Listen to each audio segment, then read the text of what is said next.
Well, Douthie, he was a scoring machine in the era that he had at Brothers. He came up from Beaudesert as a young guy, had a young family, but boy, could he kick. Again, he was a toe poker, but there was not much doubt with Douthie. I don't know what his stats would have been in the end, but he was a very impressive kicker, but could score a try too. Douthie played for Queensland, and he had that very characteristic lifting the knee prior to him sort of running in to kick the ball. Whenever I see Douthie these days, he often criticised me. There was one day, it was a kick to win the game, and I was captaining the side that day, and I couldn't watch, so I was looking the opposite direction while he had a shot for goal, and Douthie found out about it after the game, and Righty, what are you doing? So anyway, he certainly won a lot of games for Brothers, Douthie.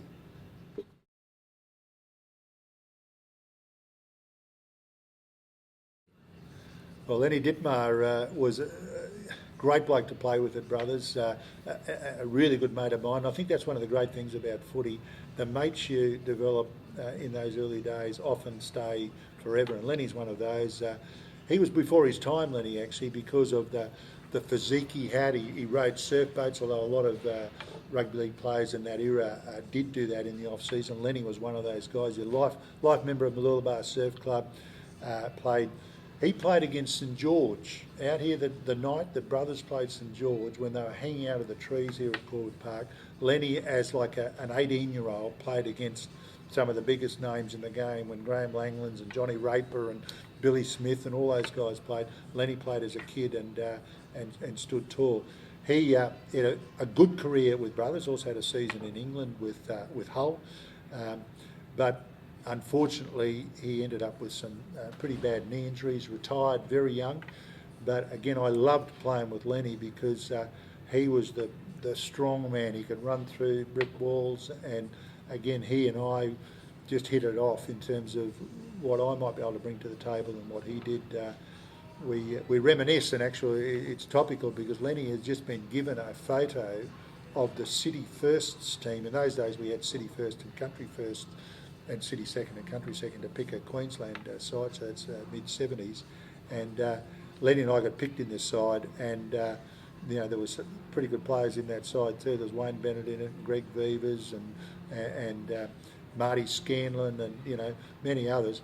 But anyway, Lenny and I played in that game, and we looked back. There was a gap on offer, and I remember turning the ball back on the inside to Lenny, and the next thing I heard this almighty scream as I looked away, and I thought, oh, what have I done? Have I put him into a hole here or what? But unfortunately it wasn't that. There was no one anywhere near him, and he went down, and he'd done his knee pretty badly. And in this day and age they'd fix that, but of course in the 70s it wasn't that easy. So Lenny was a great bloke to play with, but unfortunately played for Queensland and well deserved. Would have gone on, I'm sure, to play for Australia. Had offers to go to Sydney, to North Sydney, but knocked them back at the time.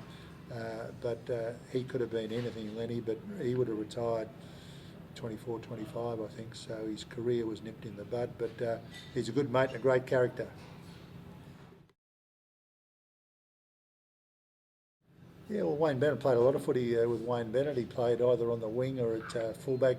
Benny was well, as you can imagine, a big lanky guy and could run. He could run very well, and my role in those days was ball distribution. So Benny and I had a pretty good contract going there, where he'd come in as the extra man, and we had a move called Hawthorn, which scored a lot of tries. Hawthorn was named after Phil Hawthorn.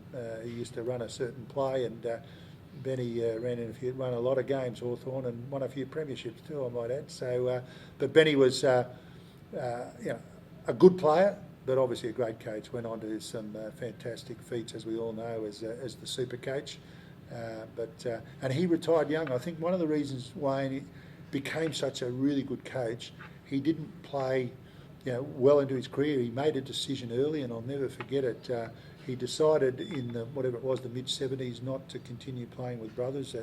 Even into a pre-season, he sort of had considered playing and then pulled out during the pre-season, and for the sole purpose he wanted to get into coaching. And if you look at Phil Gould, was the same, retired early, got into coaching early. I think these guys who become involved in their earlier years certainly benefit from that in the long run. Benny would have been a good coach no matter when he decided to, but he certainly retired very young, Wayne. He would have been mid-20s, I think, when he retired, and well, he never looked back as a coach. I used to love playing with Quinny. There's some players you just love playing with.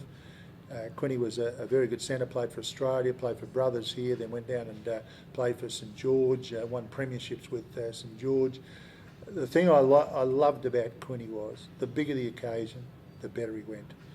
And that can't be said of everybody, but that's often a trait of a really good player. And I always used to look, even in the state matches, or when Quinny was playing for St George, whenever he played against Mick Cronin, who was probably the number one centre in that era, Quinny always lifted. He was never outplayed, as I recall, by Mick Cronin, and therefore he was a great competitor. Yeah, one of the specials to play with was Quinny. Bobby Cock played for Queensland and should have played for Australia. Big, lanky second rower, big raw bone. In some of those Amco Cup matches we played, Cocky could beat the Sydney guys, you know, just in a one-on-one. He probably wasn't the hardest trainer of all, nor was I suppose, in that era, but he, not necessarily underrated, but he was just a very effective player. If Bobby Cock decided to take some players on, he was hard to handle.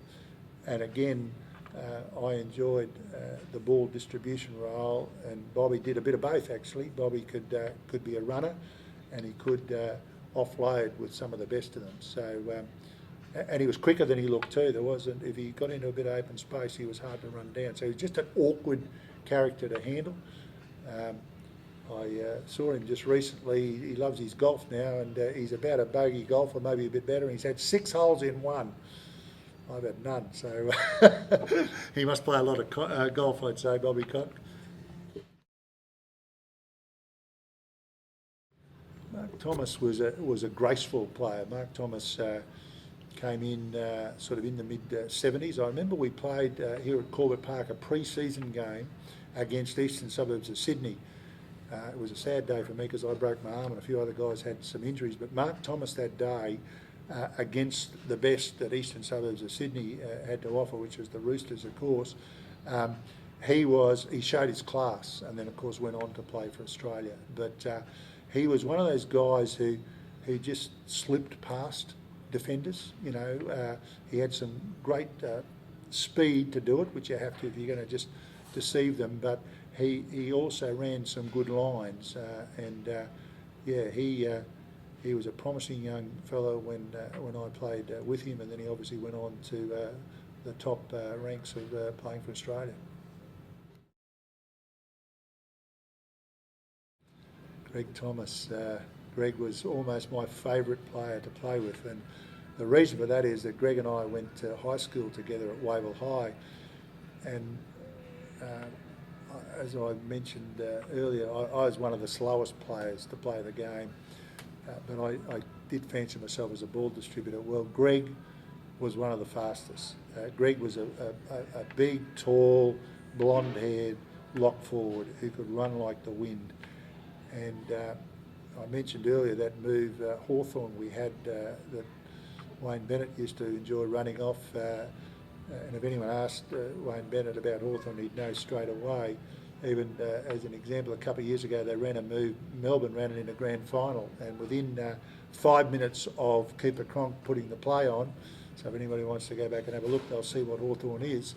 I had 3 text messages to say Hawthorn still works. But anyway, Greg Thomas lived off Hawthorn, and I could say Greg got into a lot of gaps over his career, not just because he ran that play, but I never ever saw him caught from behind. He was quick as, and always seemed to have that second gear.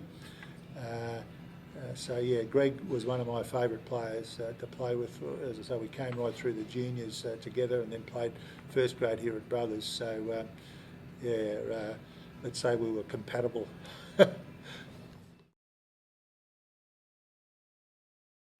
Alan Rafton. Well, Alan played lock forward, and he came off the back of Greg, or around about the same time. So they played a bit of back row, and he had a similar style to Greg as well. In actual fact, he was very quick. Again, those guys in that era, the game was different than what it is now. It wasn't the stacked defences. The game was pretty much a one-on-one play. So if you could hold up somebody, you could gap the defence, and therefore these guys who were quick are just hanging behind, and you could actually go through lines, whereas now it's hard to go through if something special, something else doesn't happen to create the lines and whatever. But Alan Rafton was a very good player in his own right. And of course, there's two very good brothers locks we talk about, and perhaps one of the great names of brothers locks was Wayne Abdy, who preceded them. Wayne played in those grand finals in '67 and '68. I remember as a kid sitting on the hill at Lang Park in the grand final when I think that was against Easts, and brothers put on this favourite little pet play from a tap move, and Abdy went straight through the middle and scored under the post right in front of me. And so Wayne Abdy was one of the great lock forwards for brothers, as quick as, and for people who can remember back that far, back in that late '60s, I think brothers played South Sydney, who were the team of the team of champions, with all the gun players, including Ron Coote, and they had a race-off at Lang Park, I don't know, before the game when brothers played South Sydney, and pretty sure brothers beat South Sydney that day too. But anyway, Wayne Abdy beat Ron Coote over 100 metres, so Wayne was he was slippery fast.